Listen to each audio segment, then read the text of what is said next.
In this world, you need leads now, and Lead 411 has got your back. What is Lead 411? A fucking great lead provider. Lead 411 has unlimited mobile direct phone numbers, intent data via role changes, jobs, and company intelligence. Critics are calling them sensational. And don't forget their slick Chrome extension that plugs into LinkedIn.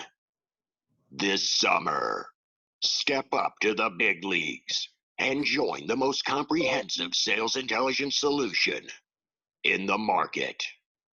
Lead 411. Awesome. Well, welcome everybody to a new episode of the Surf and Sales podcast. Richard Harris here with our friend Scott Leese. And as you know, we butchered Scott for his terrible rendition of our sponsorship. One bad rendition. That's it. But that's all it takes. And so our sponsor, Tom Blue over at Lead 411, heard it, and he went out and hired that guy to do that. So that's why you heard this sort of super fancy one. That's probably the most advanced fancy thing we've ever done on this podcast. So it's very hard to take seriously, by the way. Yes. So anyway, so we're here today, super excited. We have Catie Ivey, who's the RVP of sales at Demandbase.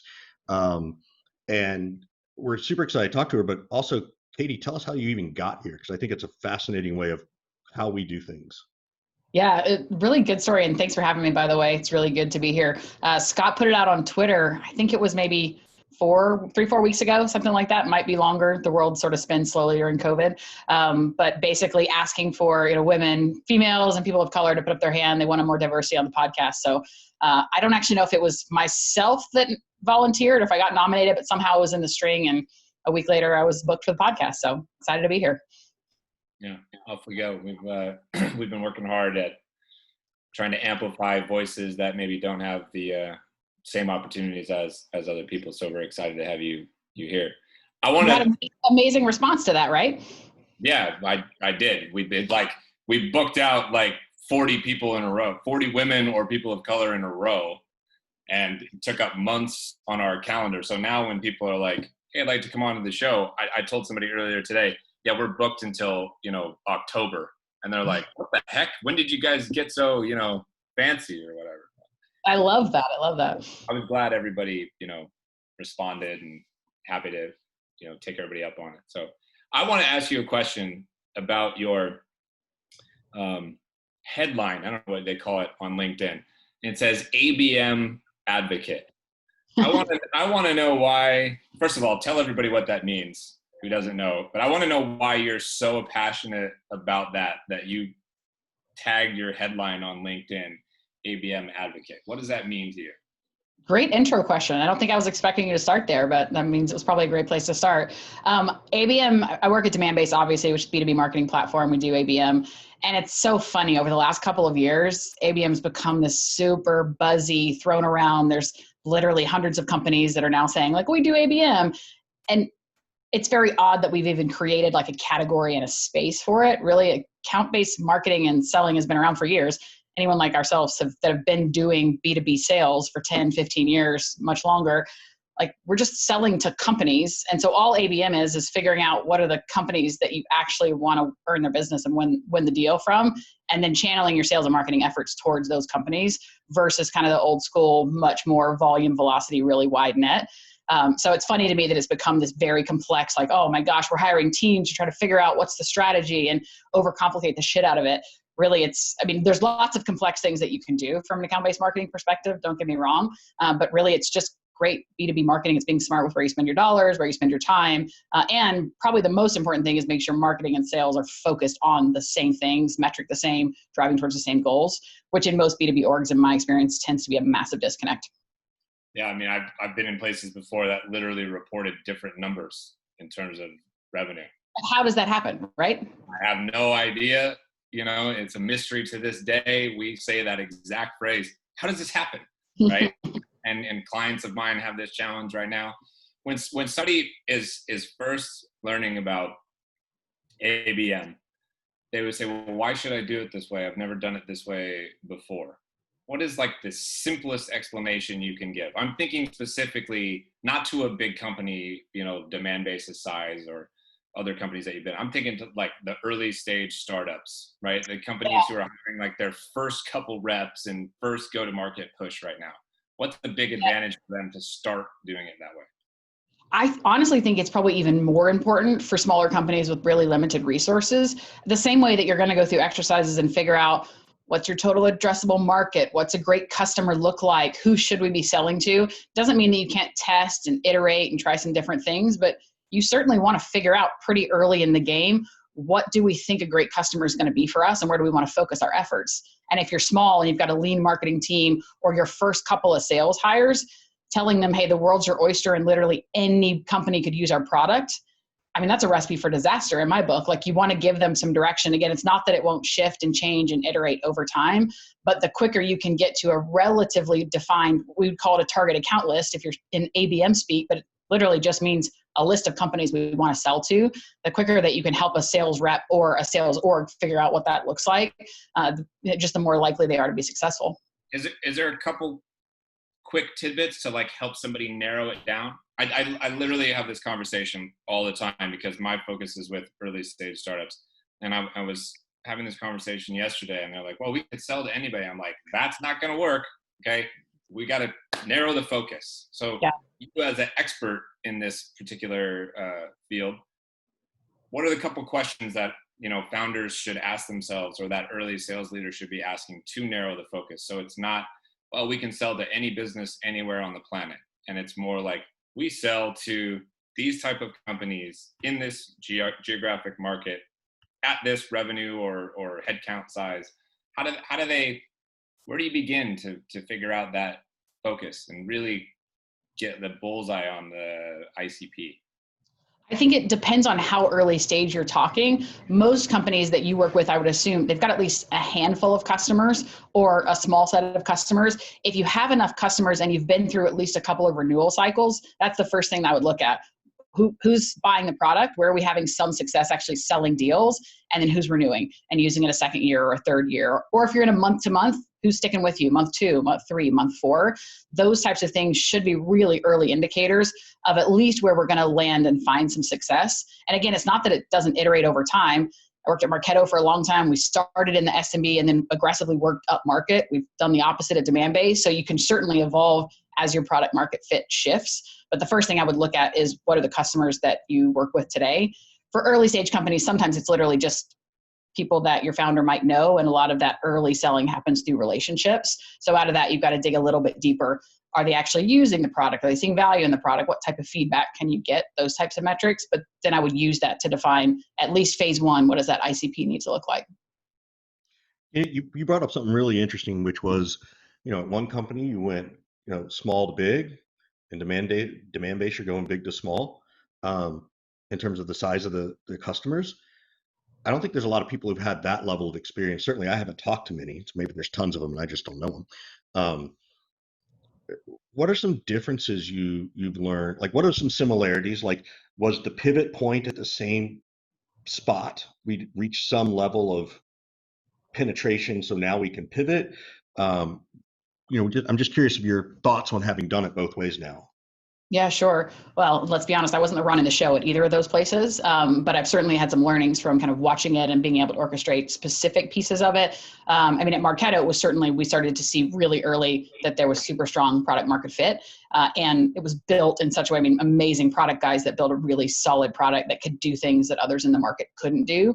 So even though the initial go-to-market was very much built on this inbound, high volume, low ACV, it was fairly obvious that in morphing to more of an outbound strategic approach, we could certainly sell into larger companies. Even in the mid-market space, which I owned at Marketo during my time there, we still morphed from selling the same types of companies, but selling much larger deals as we got smarter with an outbound versus an inbound sales motion. So I think it's just identifying what's working, what's resonating. Again, looking back at those renewal rates, where being able to drive upsells, our happiest customers, all those types of factors. And when we saw very similar, a lot of the opposite at Demandbase, started very much as a key enterprise leader, lots of big companies using the tech. but very early on recognize, hey, there's some things that big companies are doing that mid-sized companies are absolutely asking for and can benefit from. We don't sell into the more traditional SMB, so really small companies typically wouldn't leverage our tech, but fast-growing companies within that mid-market segment absolutely do. This is the part of the show, Catie, and there's at least one every single episode where Richard speaks while he's on mute. It's all right. Not you, it's him. Is there one that you would prefer now? Like, if you were mentoring or coaching, I know you've done some with First Round Capital and some other places. How do you help a company decide where to start? I think they're both really, really fun, honestly. I just like scale and growth mode. So I don't know that it necessarily matters which direction you're scaling and growing. I definitely do. I love and I think we're seeing this across sales holistically, no matter who you sell into, the need to be much more strategic and value-based in our approach, even if it is a higher volume or an SMB. We just have to differentiate in different ways than we did, I think, 10 years ago. Moving down market, and it's been a lot about building out emotion, things that are repeatable, figuring out what a great process looks like, where do things typically get broken. So that's super fun. So I think both angles are really fun. To me, it's more about the tech and the culture and probably some of the more intangibles as opposed to size of the company specifically. Got it. So I'm going to shift totally. I saw you went to Kennesaw for college, right? Are you from Georgia? I grew up in Chattanooga, so just up the road. Not Okay. far. I lived overseas for a couple years before college, and then moved back to Georgia to go to school. Okay, cool. I'm originally from Georgia, so I'm always curious when I see that. I'd love to go back, like, when you were, even pre-college, high school, early in your life, were you the typical, what we think is the typical competitive person, sports-minded person? Not really, like, what were you like then? And then how did you sort of choose the career of sales? Yeah, super, super competitive growing up. I was a swimmer. I wasn't a particularly great swimmer, but I swam competitively from a really early age. And I just always loved sports. I don't think I'm naturally very good at them, but always loved them. And just naturally, you put me in any setting and I want to win as a child. So, and to this day, absolutely. So yeah, certainly really competitive. I didn't have a ton of exposure to business. I wasn't one of those kids that's out like selling door to door or mowing lawns or, with the lemonade stands. Didn't really have any idea that I was interested in business or entrepreneurship at an early age, but absolutely the competitive piece. To the second part of your question, kind of how I landed in sales or the career progression, like I mentioned, it was supposed to be a gap year. I was going to go to Australia for 6 months in between high school and college because I had graduated early. I ended up working for a nonprofit for almost 5 years, so took a really long break. Parents, of course, panicked. No one thought I was ever going to go to school, but had a lot of really great leadership experience during that season. It was relief and development primarily, but I was leading teams at like 18, 19, 20, doing fundraising, project management, stuff that young kids don't typically get exposed to. So came back, went to school, thought I would end up I'd studied international affairs, thought I would end up back overseas. Very accidentally landed a job at a company called Meltwater doing very grindy, like full cycle entry-level sales. About 6 weeks in, I was in love, obsessed, realized I loved business. But if you had this degree in international and you wanted to go, live around the world, why did you take a sales job in the first place? I was broke. Did you just need? Yeah. You were broke. Okay. Yeah. Just making sure. I had made it through school with almost no debt, but I also had almost no savings. So I was debating between law school or going just a more traditional, like nonprofit type of track. And I didn't know for sure which one I wanted to do. So I didn't want to take out loans until I knew. So the plan was make a little money and then go back to school, which I never did.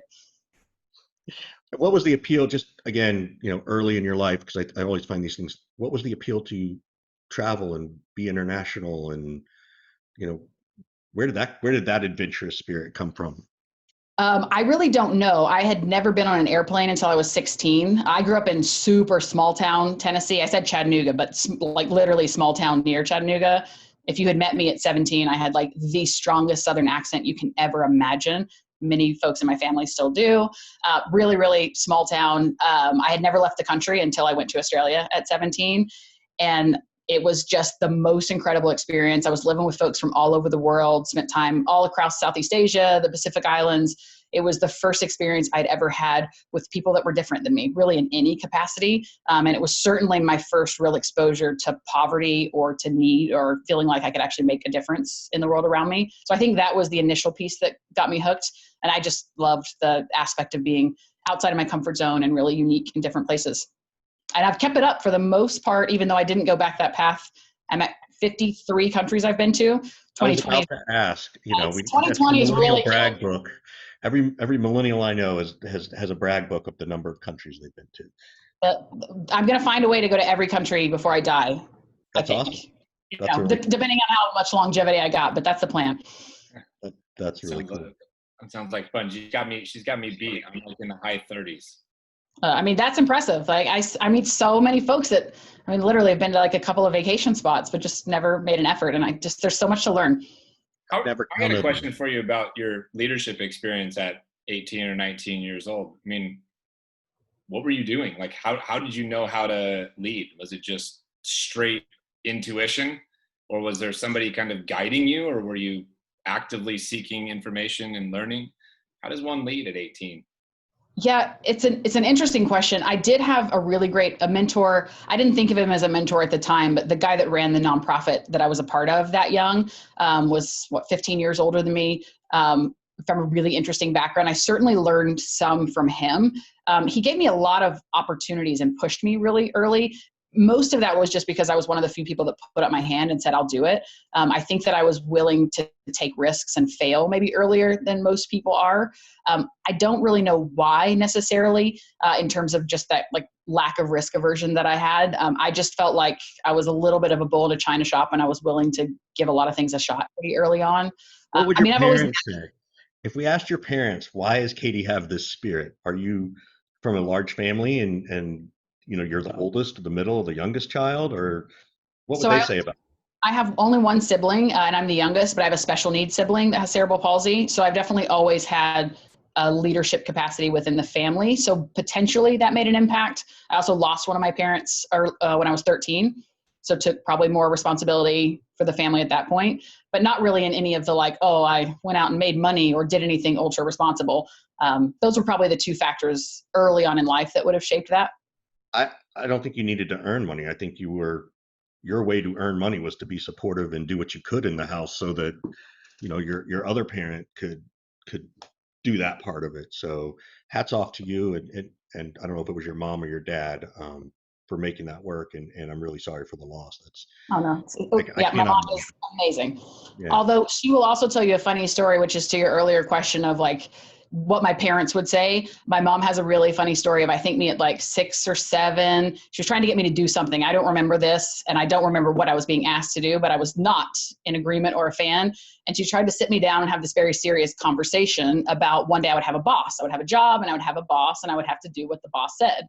And she said, I sat there and I thought like for a long time. And then I looked at her and said, I'm going to be the boss. Yes. And that was the end of the conversation. So apparently at an early age, I seem to think that I had the capacity to be the boss. That's awesome. That is the title of the episode right there. At 6, I told my mom I'm going to be the boss. Speaking of being the boss, how much harder is it to run sales and customer success than just run sales? Oh, I think much harder. I don't run customer success in my current role. You did. I'm aware, but I'm looking at your background, and like when you were at Insight Pool, you ran sales and customer success. And the last couple roles that you're running sales. And so I always ask this question of people who run both, or people who are in CRO roles and running marketing on top of it. Like, is it a factor of 2, or is it like exponentially harder, like by a factor of 5? Right? How much harder do you feel like it was? So at that point in my career, it was really, really hard. And there was other factors probably that played into that. A lot of it being the stage of the company and the product that we did or didn't really have. So the customer success team had a ton of responsibility, basically to be pseudo managed service providers, even though it was sort of SaaS that we were selling. So it was fun though, because I got to build the process of what should that look like? How do we create some efficiencies? I mean, when I joined a super, super small company, we didn't really have a retention plan. We never closed an upsell at that point. So we built out a whole model of how we could sell both services and SaaS. and saw a ton of growth with some really big companies, which was super fun. But you definitely have to have great leaders on both sides, or you've got to, if you're going to dig in and focus holistically on one, which for me at Insightful, I focused hardcore on customer success. I had to have some folks on the sales side of the house that I trusted to, whatever, figure out the process, be able to answer questions. Like I couldn't micromanage or control both. Absolutely. I know you're super passionate about women leadership and female sales leaders. How big of a network have you cultivated for yourself of peers, other female heads of sales, VPs of sales? And how has that helped you and benefited you? And how are you kind of paying that forward, if you will, now? Yeah. So to be honest, not a huge network of peers. It's definitely been a focus. If I look at last year and this year, when I joined Demandbase, I halfway moved to New York. So I got an apartment there and was managing, most of my team was in Manhattan. So when I looked at the year ahead and setting out some like strategic objectives, personally, professionally, one of the things I wanted to dig into was really cultivating that network and digging in New York specifically, but broader as well. Definitely made some traction. There's not and I know that this is a generalization, it's really tough to find like powerhouse heads of sales. Like I remember the Revenue Collective, which I love and have met some amazing people back when we were allowed to see people face to face and go to dinners and happy hours. I enjoyed all of those events, but literally anytime I met a female, they weren't ever in sales. They were always owning marketing or some other aspect of the revenue function. It was really challenging to find either CROs or heads of sales that were female. So it's definitely still on the agenda. I've met some really great folks within that New York community, but from my perspective, it's still relatively limited. If I look at even like my LinkedIn network, which I'm fairly active, it's very male and it's very white. So I talk about those things a lot. So I think it's an area that I need to lean in and do better for sure. I've definitely cultivated a pretty broad group of folks that have either worked with me or for me. My team at Marketo at one point was all female, not the entire time, but at one point there was almost an entire year that it was all female. Wow. So I've got some really badass gals that have worked for me in the past that I would literally, I think would follow me to the moon and back, and I would love to work with again. So I've been really purposeful, kind of looking down, being able to mentor and bring some other folks up. But I'd really like to cultivate a broader network of peers, and certainly folks that are my senior. I don't have that. So is there a plan to go get that? I mean, and the reason I'm going to push a little bit on this is I feel like that's a fairly common answer, right? Like, oh, I don't know that many, and, I'd love to have that. And not that this is you, but oftentimes I'm left with feeling like somebody's kind of giving up and sort of saying, like, well, I don't know, it'll happen when it happens, hopefully, kind of thing. It's like, I'm much more interested in like, okay, yes, this is a problem. Here's what we're going to go do about it, right? And where are those chess pieces that we can push to facilitate that, right? So like, I mean, I don't know a million female sales leaders, but I know plenty, right? So it's just as simple as folks who have people in their network need to make more introductions.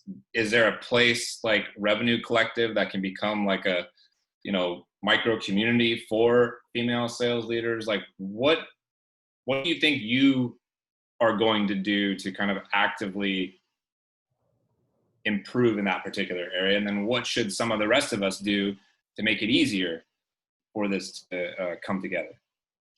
I love that. You're making me sign up for tangible takeaways. It's fantastic. So I think Revenue Collective is definitely a really powerful community. And like I said, there are some individuals that I've been able to connect with. I think it comes down to me being more proactive and tapping into and reaching out to folks that I want to connect with and build real relationships. You may know LG that runs the LA chapter of Revenue Collective. She's a female sales leader, probably a little bit younger than me, but very similar stage in her career. She literally pinged me on our Slack channel, said, hey, love your content. Let's chat. Would love to meet you. Feel like we're kindred spirits. We set up a Zoom call. We've since done a joint podcast together. I did a session with her team of female SDRs earlier this week, like talking through my journey. So there's definitely those types of things that I just need to put up my hand and be more out there and push a little bit harder. Richard, you're on mute again. No, but I didn't say anything. I didn't try and talk. I was struggling to get off mute, so that doesn't count. I just knew it was going to happen. He could see it coming. So what do you wish you'd had coming up in sales, right? Like I wish I'd had, more of, there's sort of this, I've been hearing it a lot of, you have your personal board of directors, right? You know, um, Catie, Kevin Darcy talks a lot about, he's got his business one. He's got someone about being a good family man. He's got another African-American male like himself, so he can get on and just talk about the issues of what African-American men need, right? And support and face. What do you wish you'd had if you could go back 10 or 15 years and say, if I could build a personal board of directors, I wish I'd had these kinds of folks? Yeah, I love that question. And one, I think I've been very, very fortunate early in my career. There was definitely some amazing people around me at Meltwater, that first company that I worked for, that definitely provided some solid leadership and mentorship, and just good training opportunity and opportunity to travel and some other things that I think gave me early exposure. I wasn't exposed to really any powerhouse female sales leaders early on, but there were some really great opportunities to connect with folks that fit that bill. And I was able to have, almost think of it as like little micro mentors. I think sometimes we obsess over needing these very structured, formal, whether it's a board of directors or mentors that you're going to spend all this time with. When I look back, the most impactful people in my personal journey, career-wise, have been probably those micro sessions where I've gotten 2, 3, 4 meetings or some FaceTime with someone and just learned massive amounts in a really limited amount of time. In terms of specific people I would have put around myself earlier on, I don't know if I have a concrete answer to that. Well, maybe not. Maybe it's different. Where do you wish you'd had a little bit more support when this type of issue comes up? Or advocating for your own career, what are those kinds of things? Like, and maybe you didn't need it. Maybe you had them already for you. No, the immediate answer that came to mind to answer your first question is I wish I'd had more confidence earlier on. And all of us say this early on in our career. Obviously, there's a million things that we're terrible at and maybe 1 or 2 things that we're great at. At least for myself, I fixated on a lot of the areas where I wasn't strong, the things that I need to improve in. We talked about it a little, but I was a natural at the management and leadership side of the business. It took me quite some time to feel like I was really good at selling. And so I think I spent so much time fixating on what does it take for me to get better in these certain areas. And there was a lot that I brought to the table that I certainly did not allow to shine or really lean into earlier on that I think could have created more opportunities for me sooner. Like what? Like, is there an example?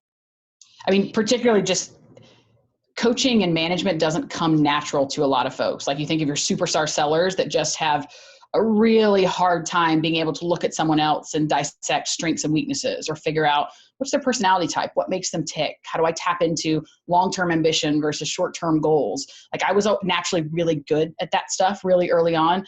Also building culture, creating a group of 2, 3, 5, 15 people that genuinely like each other, hang out together, care about some type of shared goals, and create an environment that people thrive and enjoy being in. Like to this day, those are the things that I'm really, really strong at. I've, of course, learned a lot of other things and certainly gotten much better at sales and learned a lot about process, but still the people management, I mean, even the one-on-one people management is still one of my natural massive strengths that I bring to the table. And I think it was probably 5, 6, 8 years into my career before I even really recognized that. And certainly before I was, willing to advocate for myself or ask for more opportunities, leaning on that. Yeah. If you were going to coach somebody on how to start building a strong culture or rebuilding a culture, right? Because right now we're going through a really unique cultural experience in the sales world. What kind of things would you suggest to people, particularly now? It is so hard right now. I feel like this year has been a year of learning for me. Certainly a lot of the things that I'm naturally good at just sort of went by the wayside. Connecting with people on a one-on-one and certainly a group level is a lot harder over Zoom. I think that probably the thing that we've been talking about within my team and within some of my circles as well of, revenue leaders that are struggling with the same thing is how do we create this sense of psychological safety, openness, the ability to fail, the willingness to share, ask questions. How does that happen virtually? And there's so much of it that naturally happens in a room that you just take for granted. If even an aspect of your sales process is happening on a floor where you're sitting next to people, you're naturally learning so much. You're poking fun at people when they drop the ball or they get hung up on. You're sharing stories from demos. Hey, I got really stuck at this place. Who's doing this? There's something that feels a lot more I don't know if vulnerable is the right way to phrase it, but when you reach out on Slack or speak up in a team meeting on Zoom, there's something that feels a little bit scarier about that than just when it's naturally happening in this like chit chat and dialogue. Even when you think of a team meeting that's happening once or twice a week, when you're all sitting around the same conference table, there's so much of this chit chat that just happens and you're learning from each other. And you're creating this place where, hey, other people are struggling with some of the same things. Even the best sellers don't have all this figured out. Like there's this sense of safety that happens that creates so much natural momentum and learning. And then it also creates an openness where folks tend to, maybe they're not all best friends, but they at least genuinely care about the success of other people. And I haven't cracked the code on figuring out how to do that virtually. That's one thing, Scott, to your earlier point, I have been really proactive with asking a lot of questions and trying to tap into my network on that because I don't feel like I've figured it out yet. So I don't think I have a really good answer.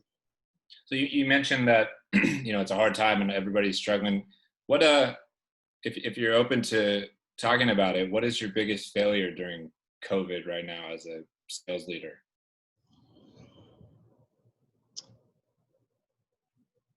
Yeah, probably the thing that comes to mind is early on, I went so hardcore into like micromanagement mode because I felt like my team needed to constantly be connected and plugged in. And we had a few folks that were remote before COVID, but most of us were physically in the same office. So it was overscheduling was definitely a challenge earlier on. At one point we tried daily stand-ups and then it was these every other day huddles, more training. So it was a lot of extra Zoom time without getting clear feedback from people on what they want and what they need.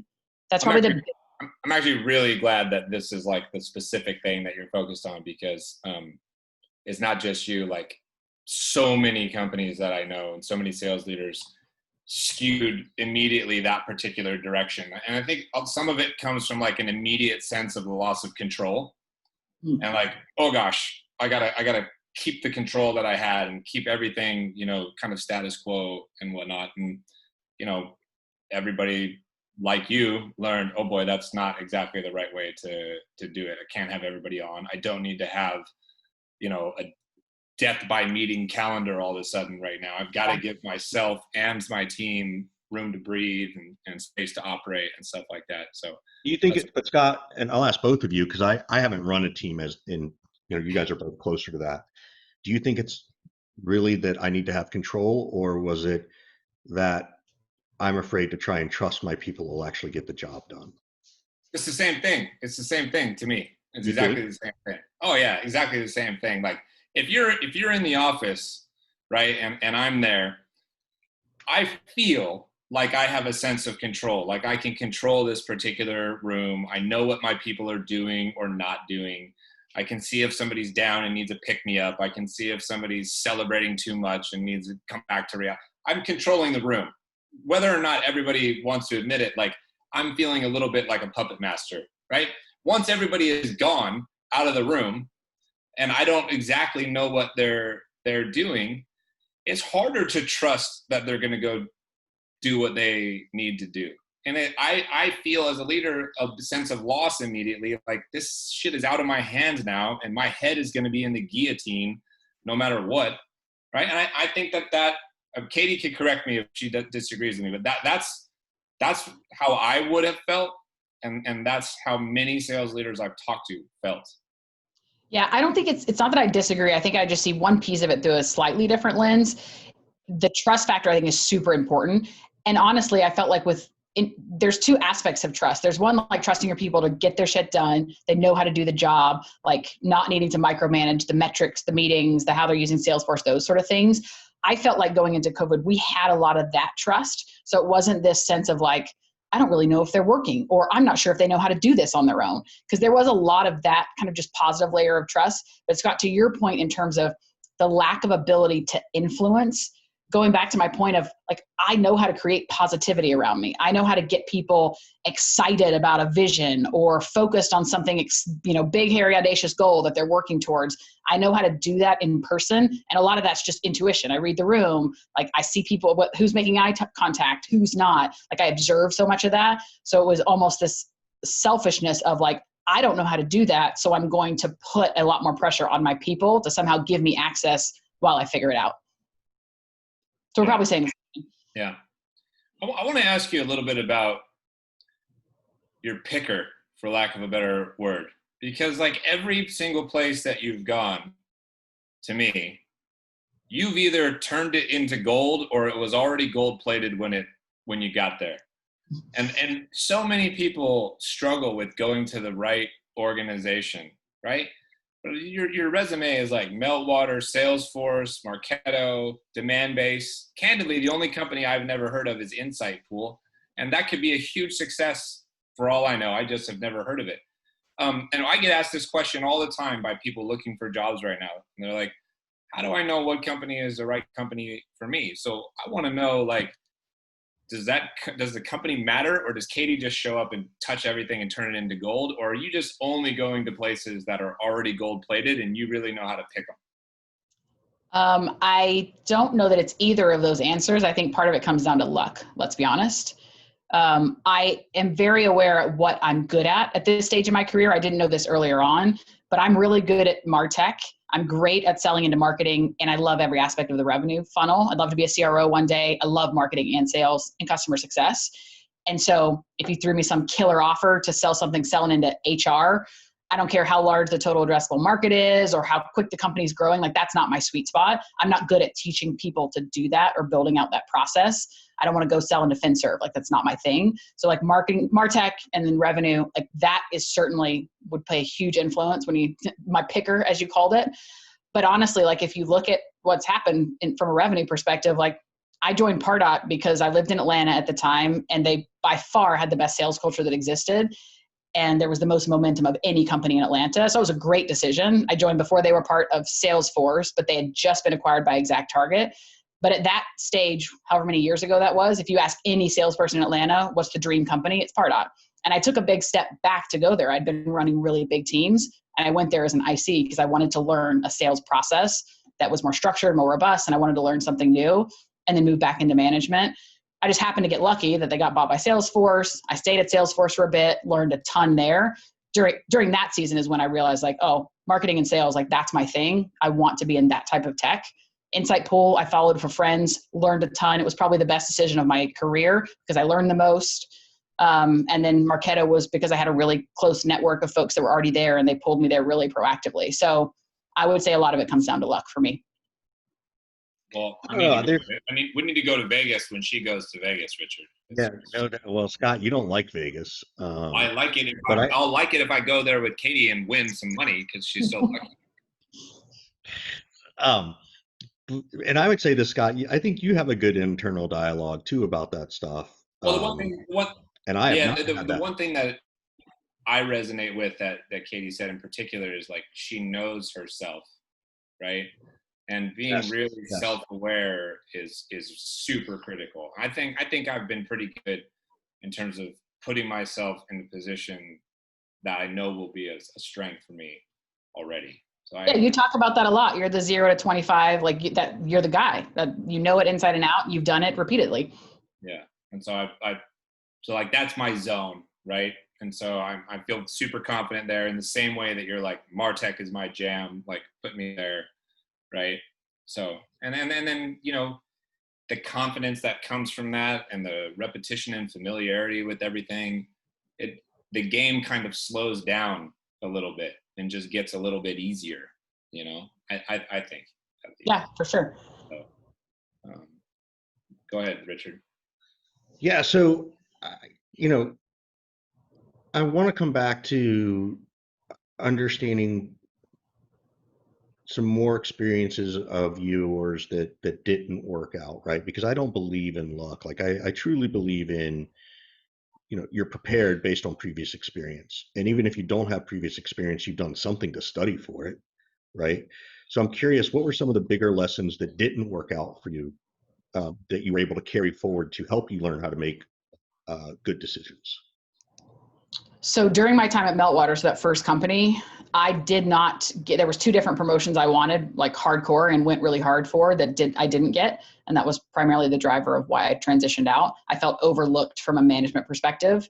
And I realized in hindsight, I had done a really poor job of selling up. I'm very good at, or managing up. I'm very good at managing down and those around me. But I typically don't have a ton of patience for folks outside of my immediate purview, which means I did a really poor job of that, which I think is partly why certain things didn't fall into place.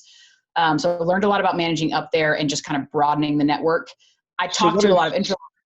So what does managing up mean? Like give someone 3, if someone said, hey, Catie, I heard you talk about, you got good at managing up. Are there 2 things you could encourage me to understand when you say that phrase? First of all, I'm still working on it, so I don't know if I would say I've gotten good at it yet. But it's certainly like learning about the people that work either on your level outside of your team, and then certainly folks above your boss. So if you're not reporting directly into the CEO, then there's other layers of folks that need to think that you're really good at what you do, or at least that you add some unique value. So you've got to figure out who they are the same way that you would people that report into you. What makes them tick? What are their long-term goals? Why are they doing this all day, every day? What are they good at? Maybe what are they not good at? So you could add some value or somehow contribute in certain areas that aren't part of your immediate job description or your day-to-day. So when I think of managing up, it's really about thinking outside of, okay, I'm graded as a sales leader. I've got a number. It's very clear. I need to forecast accurately. I need to hit the number. Outside of that, what else can I do to drive the company forward? Increase our valuation, improve retention rates, whatever it is, but how can I have an influence broader than just my immediate responsibility? So do you like go up to, oh, you're the, SVP of IT, tell me about your job. Like how do you, and maybe you have to be more strategic. Hey, if I'm in sales, I should talk to marketing and that kind of stuff. But, they don't know you, you don't know them yet. Hey, can we go grab coffee? I'd like to learn about you. Like, is it that simple? Sometimes it can be that simple. Like some of it comes down to there are certain things that touch every role. So when you're, SVP of IT example, maybe that's not a good one, but we think of product or engineering. Yeah, we hired a new head of engineering at Demandbase. You better believe I reached out because I want to have some access to that guy. He's going to help build and spearhead a product that my reps sell, and that's going to impact what the next 1 to 2 years look like from a sales trajectory. So I want to have some element of relationship where if one day something big breaks and I really need somebody in engineering, like I'm going to know that he's got my back. I don't think you got to be friends with everybody, but you certainly have to have a wider net than just, I don't know who said it earlier, staying in your lane and literally like just your one line of people.